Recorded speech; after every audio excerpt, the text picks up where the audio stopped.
Magandang umaga po sa inyo lahat. Ito ay tungkol sa mga tangan nating butya.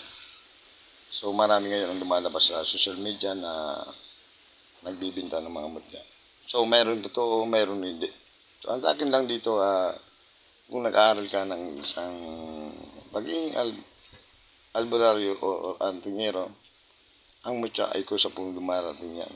So dito sa ating lugar, didepende po kasi yan sa lugar. Ito po sa ating lugar, lalo na dito sa Bicol, bibira po dito ang sinukuan o gumamilasilis na tinatawag. So, ang sa akin lang dito, kung nag-aaral ka ng dasal at orasyon at malakas ang pananalig mo sa mga antingero at mga gamot, kusa pong dumarating ang mutya. So, maraming pamamaraan po ang paghahanap ng mutya. So, ngayon, malapit na po ang Holy Week. Mas mainam pong para makakuha kayo ng nasabing mutya, may ginagawa po dyan na pagdarasal. Tulad ng pagdidibusyon, general devotion, poder pondo balabal, ang mga dasal ng mga medalyon. Ito po ay para lamang sa mga taong naniniwala sa mga pagiging manggamot at antingero. So, ang mutya ay makukuha po yan sa araw ng Biyernes. O pagpasok ng Holy Week, magsimula ito sa Lunes Santo hanggang Biyernes Santo. So, mas may na mas malakas ang mutya sa araw ng Biyernes Santo.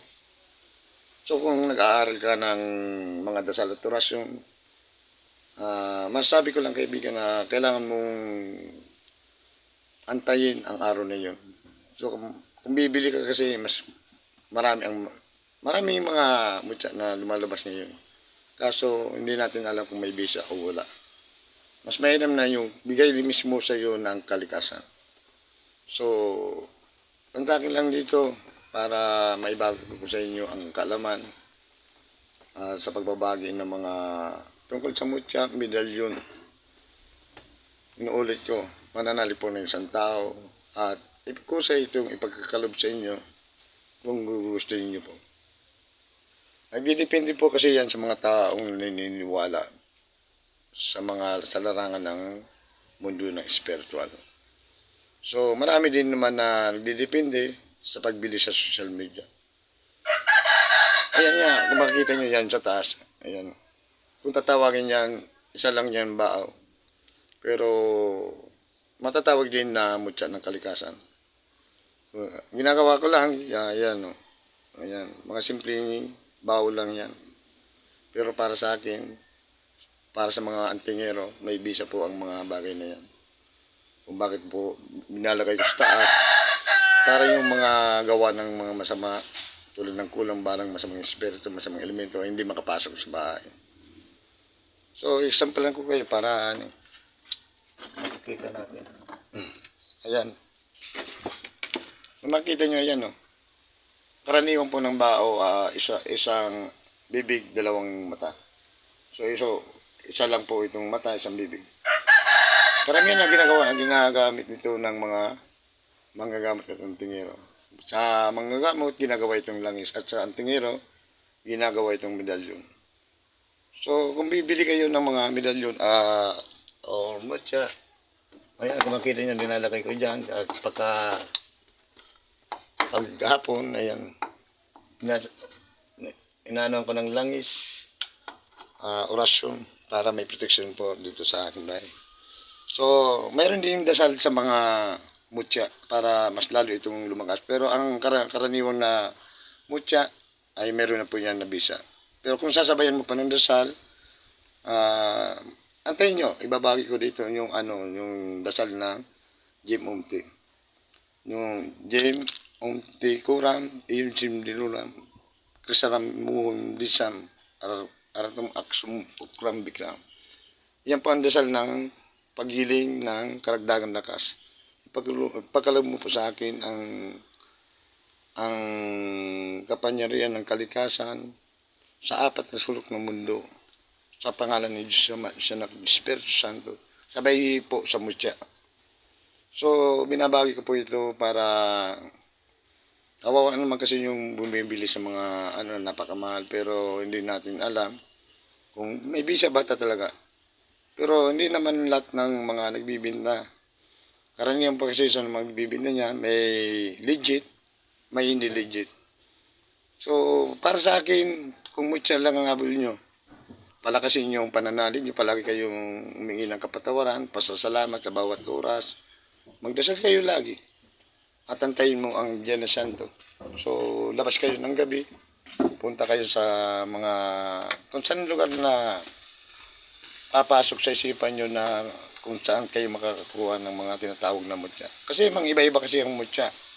Mayroong bato, mayroong kahoy, mayroong marami. So, ang takin lang dito, mas mainam na maghanap kayo ng mutya kaysa bumili po kayo dahil mas may bisa po yung kusang dumarating sa ating buhay ng mga mutya. Maraming pong salamat at abangan mga dasal at orasyon na aking ibabahagi dito bilang isang manggamot at antingero. Sa mga gustong matuto at sa mga mag-uusal po ng mga binabago dasal at orasyon, masabi ko lang kailangan nyo po ng mag-devotion. At doon naman sa mga pumupuna sa mga, minsan hindi naman talaga tayo perfecto. Nagkamali rin tayo sa mga pagsulat ng mga orasyon, mga isang litra. Maraming pong salamat kaibigan. At sa mga doon sa mga baser, sanay na tayo sa mga baser. At sana palagan nyo ang lahat ng mga dasal at orasyon na aking binabagi. Dahil hindi lang ito para sa atin, hindi para sa ibang tao kung paano tayo makatulong. Hindi lang sa mundo ng spiritual, pati na rin sa pagtulong sa pinansyal ng mga mas nangailangan. So gumagawa tayo ng video para naman makatulong at para makakuha dito kay FB at may share natin sa mga nangailangan. Wala naman akong plano dito, ang sa akin na kung bakit gumagawa ko ng mga video para makatulong sa ating kapwa, hindi lang sa mundo ng spiritual. At balang araw, magtatayo tayo ng organisasyon para sa mga kabataan para maiwasan nila ang mga bisyo. So, kung maaari gagawa tayo ng basketball court organization para sa kabataan para makatulong po sa mga mas nangailangan at hindi maligaw ang mga kabataan. So, yun lang po ang plano ko dito, ang makatulong sa ating kapwa. Sana subaybayan nyo at palagaan at suportahan ng mga video na aking binabagi. Ibagi nyo po sa iba para yun na lang po ang maitutulong sa akin. At yun na lang po. Kaya, ang sa atin lang dito kung paano tayo makatulong sa ating kapwa at manalig sa Diyos ang may ligaw. Matutong magmahal, magpatawad, tumulong sa kapwa, manalig sa Diyos ang magligka, magtiwala sa sarili. So, humingi ako ng pasensya dahil bihira tayo makapag-live. Dahil sana ma-house tayo at saka, ayan, solar lang ang gamit natin.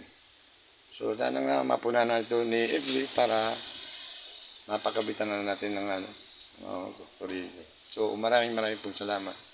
So, sa nais po magpagamot, punta lang kayo dito, Tabaco City, Porok 3, Gary Calius, Bulgania. Libreng gamutan po yan. Kilala sa tawag na ang minunulpit. 9 a.m. to 5 p.m. Tapos pag 5 p.m. ang alas 6, pahinga kong konti. 7 evening to 9 o 10 evening. So tuloy-tuloy po ang pagtulong natin. So wala pong bayad yan. Ang akin lang po pananalig ng pasyente. Maraming pong salamat Luzon, Visayas, Mindanao. God bless ang ninunupit. So yan. Makita nyo ang ganda ng panahon. So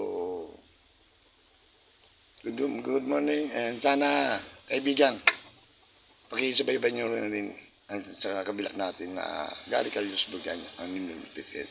Andyan po ang mga dasal at orasyon kung paano magsimula bilang isang manggamot at mantigyan. God bless ang ninunupit.